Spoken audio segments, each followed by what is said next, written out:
Hi all, welcome back to our art village life log. ಇವತ್ತು ಬೆಳಗ್ಗೆನೇ ಹಕ್ಕಿಗಳ ಚಿಲಿಪಿಲಿಯಿಂದ ನನ್ನ ಲಾಗ್ನ ಸ್ಟಾರ್ಟ್ ಮಾಡ್ತಾ ಇದ್ದೀನಿ.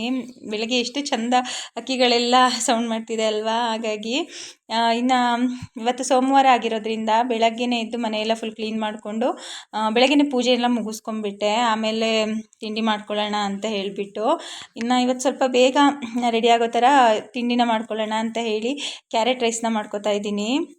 ಇದಕ್ಕೆ ಏನೇನು ವೆಜಿಟೇಬಲ್ಸ್ ಬೇಕು ಅಂದರೆ ಕ್ಯಾರೆಟ್ ಮತ್ತು ಕ್ಯಾಪ್ಸಿಕಮ್ ಎಲ್ಲನ ಕಟ್ ಮಾಡಿ ಫಸ್ಟೇ ಇಟ್ಕೋತಾ ಇದ್ದೀನಿ. ಈ ಥರ ಫಸ್ಟೇ ಎಲ್ಲ ತರಕಾರಿಗಳನ್ನ ಕಟ್ ಮಾಡಿ ರೆಡಿ ಮಾಡ್ಕೊಳ್ಳೋದ್ರಿಂದ ತಿಂಡಿನ ಬೇಗ ರೆಡಿ ಮಾಡ್ಕೊಬಿಡ್ಬೋದು, ಬೇಗ ಆಗೋಗ್ಬಿಡುತ್ತೆ. ಹಾಗಾಗಿ ಫಸ್ಟೇ ಎಲ್ಲನೂ ಹೆಚ್ಕೊಂಡು ಇಟ್ಕೋತಾ ಇದ್ದೀನಿ. ಇನ್ನು ಎಲ್ಲ ತರಕಾರಿ ಎಲ್ಲ ಹೆಚ್ಚಾದಮೇಲೆ ಈ ಕಡೆ ಒಂದು ಬಾಣಲಿಗೆ ಸ್ವಲ್ಪ ಎಣ್ಣೆ, ಅದು ಸ್ವಲ್ಪ ಎಣ್ಣೆ ಎಲ್ಲ ಕಾಯ್ದ ಮೇಲೆ ಅದಕ್ಕೆ ಒಂದು 4 ಸ್ಪೂನ್ ಆಗೋಷ್ಟು ಕಡಲೆಬೀಜ. ನನಗೆ ಸ್ವಲ್ಪ ಕಡಲೆಬೀಜ ಇಷ್ಟ, ಹಾಗಾಗಿ ಸ್ವಲ್ಪ ಜಾಸ್ತಿನೇ ಸೇರಿಸ್ಕೊತಾ ಇದ್ದೀನಿ.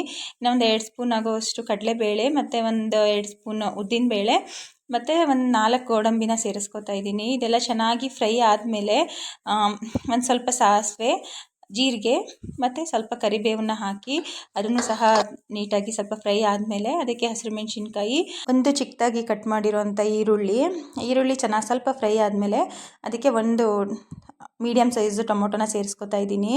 ಇನ್ನು ಟೊಮೊಟೊ ಸ್ವಲ್ಪ ಫ್ರೈ ಆದಮೇಲೆ ಒಂದು ಅರ್ಧ ಫ್ರೈ ಆದಮೇಲೆ ಇದಕ್ಕೆ ಒಂದು ಫುಲ್ ಕ್ಯಾಪ್ಸಿಕಮ್ನ ಕಟ್ ಮಾಡಿಕೊಂಡು ಅದನ್ನು ಕೂಡ ಸೇರಿಸ್ಕೊತಾ ಇದ್ದೀನಿ.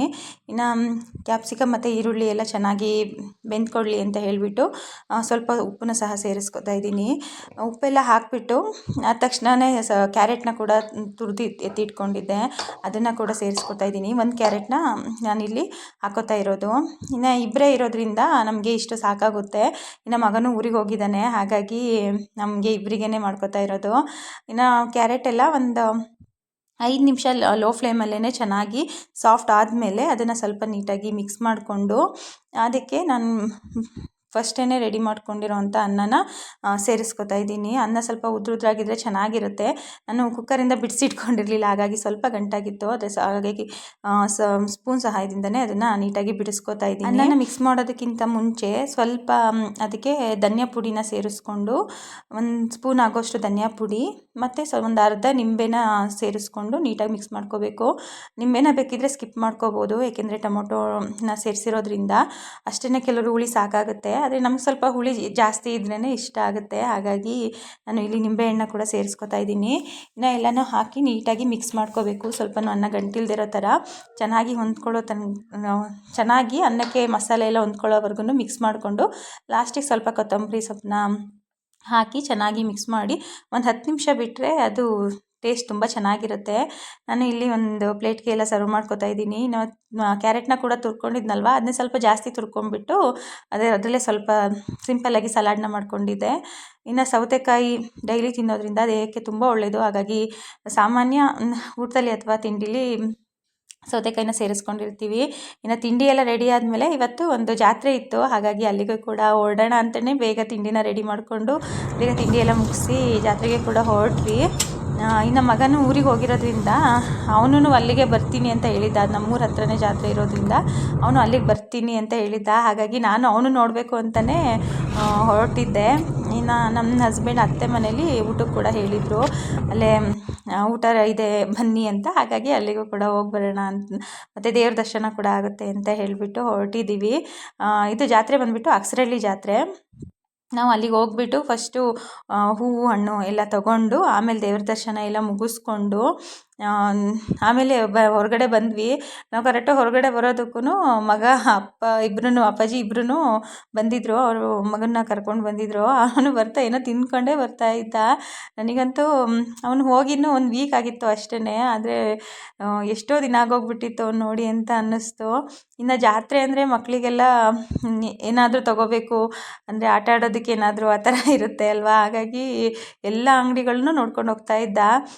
ಅವನು ಹೆಂಗೆ ಅಂದರೆ ಅವ್ನು ಏನು ಕೇಳ್ತಾನೆ ಅದನ್ನೆಲ್ಲ ಕೊಡಿಸುತ್ತೆ ನಮ್ಮ ಅಪ್ಪಾಜಿ. ನನಗಂತೂ ಯಾಕೆ ಹಿಂಗೆ ಮಾಡುತ್ತೆ ಅಂತ ಅನ್ನಿಸ್ತಾ ಇತ್ತು. ಅವನು ಸಾಕು ಸಾಕು ಇಷ್ಟು ಸಾಕು ನನಗೆ ಅಂತ ಅವ್ನು ಸ್ಯಾಟಿಸ್ಫೈ ಆದ್ರೂ ನಮ್ಮ ಅಪ್ಪಾಜಿಗೆ ಇಲ್ಲ ಇನ್ನೇನಾದರೂ ತಗೋ ಅಂತ ಕೊಡಿಸ್ತಾನೇ ಇದ್ದರು. ಮತ್ತು ಅವನೇನು ಬೇಡ ಅಂತಲೇ ಹೇಳ್ತಿದ್ದ. ಆದರೂ ಪರವಾಗಿಲ್ಲ ಬಾ ಐಸ್ ಕ್ರೀಮ್ ತಿನ್ನು ಅಂತ ಹೇಳ್ಬಿಟ್ಟು ನನಗೂ ಮತ್ತು ಮಗನಿಗೂ ಐಸ್ ಕ್ರೀಮ್ ಎಲ್ಲ ಕೊಡಿಸಿದ್ರು. ಒಂಥರ ತಾತ ಅಂದರೆ ಅವ್ನಿಗೆ ಮೊಮ್ಮಕ್ಳ ಮೇಲೆ ಜಾಸ್ತಿ ಫೀಲಿಂಗ್ಸ್ ಇರುತ್ತಲ್ವ. ಹಾಗಾಗಿ ಮೊಮ್ಮಕ್ಕಳಿಗೆ ಏನಾದರೂ ಸಾಕು ಅನಿಸಿದ್ರು ಅವರಿಗೇನಾದರೂ ಕೊಡಿಸ್ಬೇಕು ಅಂತ ಆಸೆ ಇರುತ್ತೆ. ಮತ್ತೆ ವಾಪಸ್ಸು ಹೋಗಬೇಕಾದ್ರೆ ಒಂದು ಬ್ಯಾಟು ಬಾಲು ಎಲ್ಲ ಕೊಡಿಸಿ ಇನ್ನೂ ಸಮಾಧಾನವೇ ಆಗಿರಲಿಲ್ಲ ನಮ್ಮ ಅಪ್ಪಾಜಿಗೆ. ಇನ್ನೂ ಏನಾದರೂ ಕೊಡಿಸ್ತೀನಿ ತಗೋ ಅಂತಲೇ ಇದ್ದರು. ಆದರೆ ನಾನೇ ಬೇಡ ಸಾಕು ಅಂತ ಹೇಳಿಬಿಟ್ಟು ಕರ್ಕೊಂಡು ಬಂದೆ. ಈಗ ಮೊನ್ನೆ ಒಂದು ಜಾತ್ರೆ ಇತ್ತು ಅಂತ ಹೇಳಿಬಿಟ್ಟು ಅಲ್ಲೂ ಎಲ್ಲ ಕೊಡಿಸಿದ್ದಾರೆ. ಮತ್ತು ಇಲ್ಲೂ ತುಂಬ ಎಲ್ಲ ಕೊಡಿಸಿದ್ರು. ಮತ್ತು ಅವನೂ ಕೂಡ ನಾವು ಎಲ್ಲ ಊಟ ಮುಗಿಸ್ಕೊಂಡು ಜಾತ್ರೆನೆಲ್ಲ ಮುಗಿಸ್ಕೊಂಡು ಒಂದು ಮಧ್ಯಾಹ್ನ ಆಗೋಯಿತು. ಒಂದು 3:30-4 ಗಂಟೆನೇ ಆಗೋಯಿತು. ಅವನು ನಮ್ಮ ಜೊತೆ ಬರಲಿಲ್ಲ, ಅಪ್ಪಾಜಿ ಜೊತೆನೇ ಮತ್ತೆ ಊರಿಗೆ ಹೋಗ್ಬಿಟ್ಟ. ಇನ್ನು ನಾವು ಹೊರಡೋ ಅಷ್ಟರಲ್ಲಿ ಅಲ್ಲಿ ಸಂಜೆ ಬಾಗಿನ ಕೂಡ ಸ್ಟಾರ್ಟ್ ಆಗಿತ್ತು. ಹಾಗಾಗಿ ಸ್ವಲ್ಪ ದೇವರೆಲ್ಲ ಕುಣಿಸ್ತಾಯಿದ್ರು ಹೊರಗಡೆ. ಸಂಜೆ ಬಾಗಿನ ಎಲ್ಲ ತೊಗೊಂಡು ಬರ್ತಾಯಿದ್ರು. ಅದನ್ನೆಲ್ಲ ನೋಡ್ಕೊಂಡು ಹೋಗ್ಬಿಡೋಣ ಇಷ್ಟು ದೂರ ಬಂದಿದ್ದೀವಲ್ಲ ಅಂತ ಹೇಳಿಬಿಟ್ಟು ಅಲ್ಲಿ ಒಂದು 1/4 ಗಂಟೆ ಎಲ್ಲ ನೋಡಿಕೊಂಡು ಮನೆಗೆ ಹೊರಟ್ವಿ.